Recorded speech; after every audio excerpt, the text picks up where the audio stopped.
I remember back in the day when I thought I had it all, and I was with Wendy, and I was going to get married.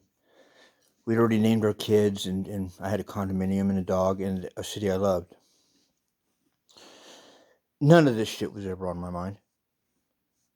And then I go through essentially this cyclone of emotions where, I would say this in front of a suicide prevention class that I had every reason I should have killed myself.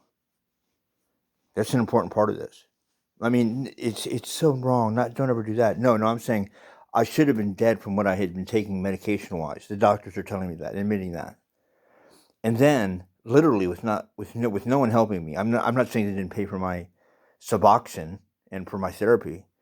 I never so much as got a congratulations for getting off opiates, and that's rare. I'm not whining about it. I'm just saying it created some sort of weird centrifugal emotional tornado in me. And people who knew me before that knew that would be a problem. So I'm moving up north, and now I'm stuck with my parents who are retiring. That makes me feel very special. I'm so cool. Now, at least my dad had a race car that he couldn't, you can't load that thing onto a trailer without help. And I worked at the airport, and I met some friends, and I met some very interesting people. But they just, sometimes they think differently than I do. People think LA is so bad, but at least we're honest with each other. We don't really backstab very much, and we're very tight. And my whole life has been that way. So this is not something that started in 2010. But by 2010, I had in the sense of like being in the hospital and like oh shit, he's just about dead. I had 4 near-death experiences all on the same date, just on different years.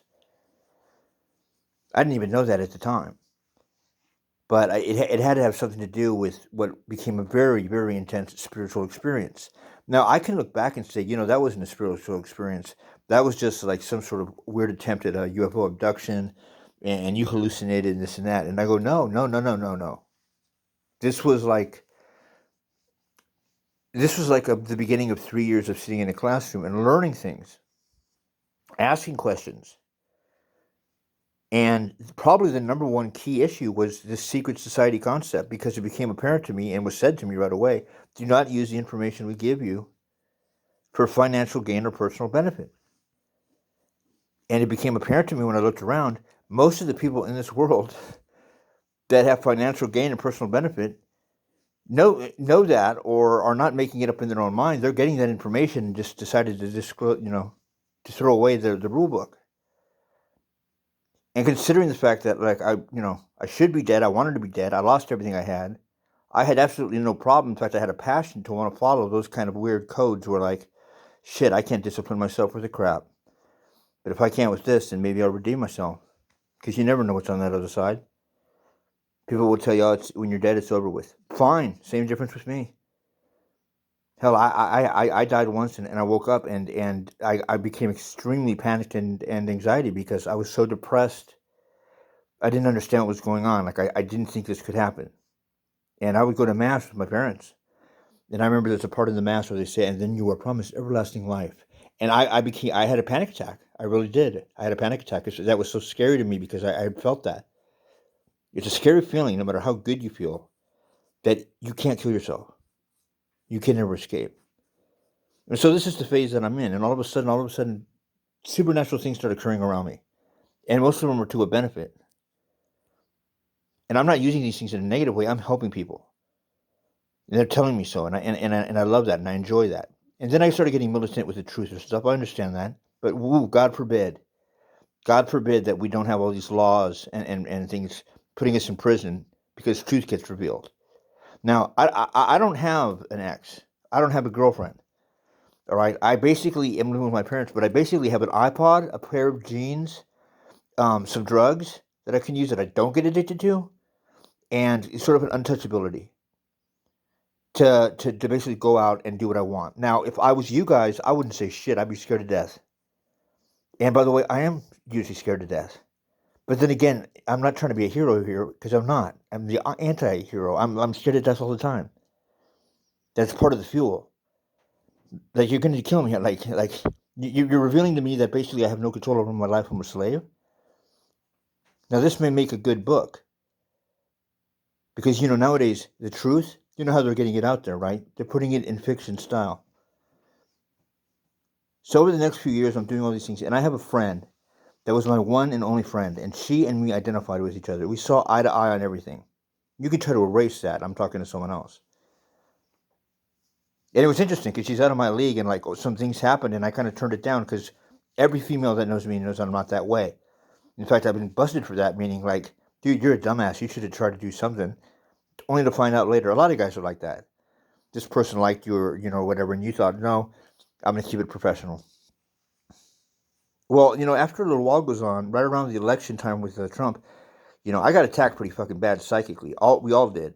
We all got those like weird nightmares and shit where like succubuses were like trying to attack us. You don't want to say that publicly. You don't want to look like Alex Jones, but you actually look like a fucking moron when you say, "Dude, what is this? This is crazy. This isn't true."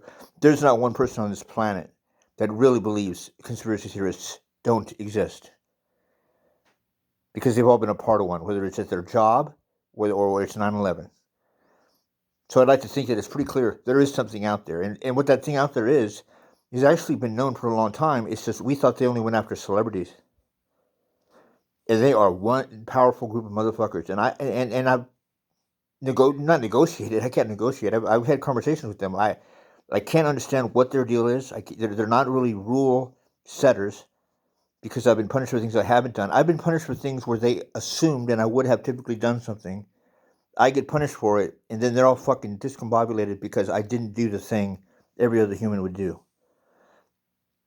And then instead of any kind of compensation, it's, well, if you fucking do something like that, then we're going to fuck you up again. And they do fuck me up all the time.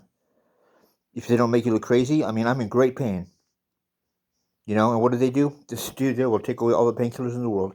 My doctor will go deaf in an appointment. Like, that's a scary feeling. You've all been through these experiences that you just don't talk to other people about. But I do have a God, whether that's me or that's the universe or my dog or my cat.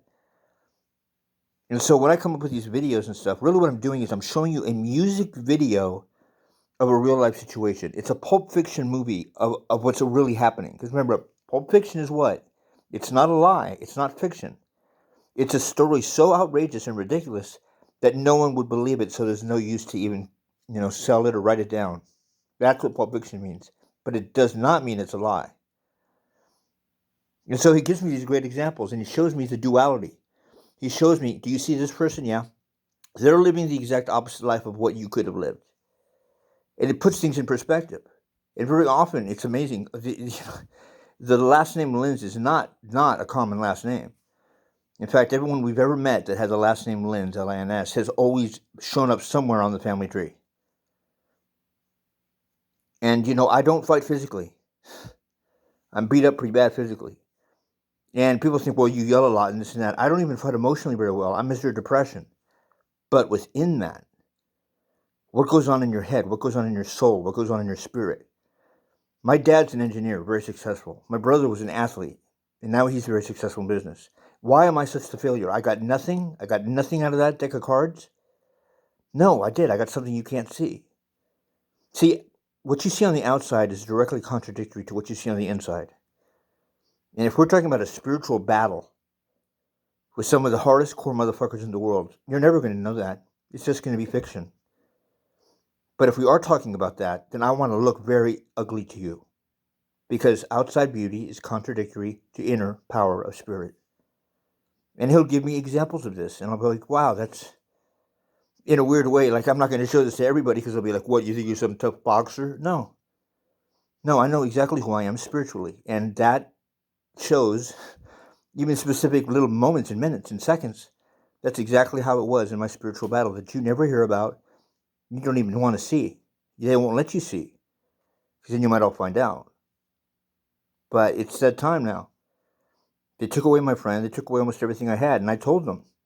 Because there must be some true Archangel Michael element in all of us. And I told them in war terms, I said, you're making a big mistake. You're making a headache for yourself when you take everything away from a person. Because you basically signed a document that says, this is your problem. This is who's going to beat you. Because when you have nothing to lose, you have nothing to lose. That wasn't their opinion. But they didn't realize some of the things you think he wants, he needs. You literally did take everything away from him that he had. And he's just trying to build himself back up, and you keep pushing him down. And I like to think I have a spiritual fan base. Peace, love, and light. Video to follow.